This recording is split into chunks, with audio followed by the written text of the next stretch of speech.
विलिनीकरणानंतर राष्ट्रवादीचे नेतृत्व दादा करणार होते। राष्ट्रवादीच्या साप्ताहिकातून शशिकांत शिंदेंचा मोठा दावा। तर पक्ष मजबूत करणं हीच दादांना खरी श्रद्धांजली ठरेल, लेखामध्ये उल्लेख। शशिकांत शिंदेंच्या लेखावर माझा आक्षेप, अदृश्य शक्तींच्या कारवायांमुळे दादा राष्ट्रवादीतून बाहेर पडल्याच्या दाव्यावर सवाल, जशास तसं उत्तर देणार सुनील तटकरे यांचा इशारा।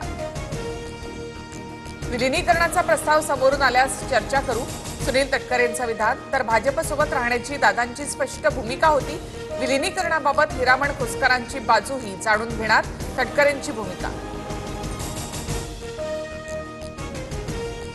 विलिनीकरणाच्या चर्चेत आम्ही नव्हतो, फक्त अजितदादा चर्चा करत होते। मात्र परिस्थिती बदलली आहे, आता भाजपला विश्वासात घेऊन निर्णय घ्यावा लागेल, मंत्री हसन मुश्रीफ यांची प्रतिक्रिया। रोहित पवारांनी आरोप केलेली फाईल प्रफुल्ल पटेलांकडूनच आलेली होती। पटेलांचा रात्री 8:30च्या सुमारास अजित पवारांना फोन, शेतकऱ्यांसंबंधित काम होतं, झेडपी निवडणुकीवर बोलणं झालं, पटेलांची माहिती। अहमदाबाद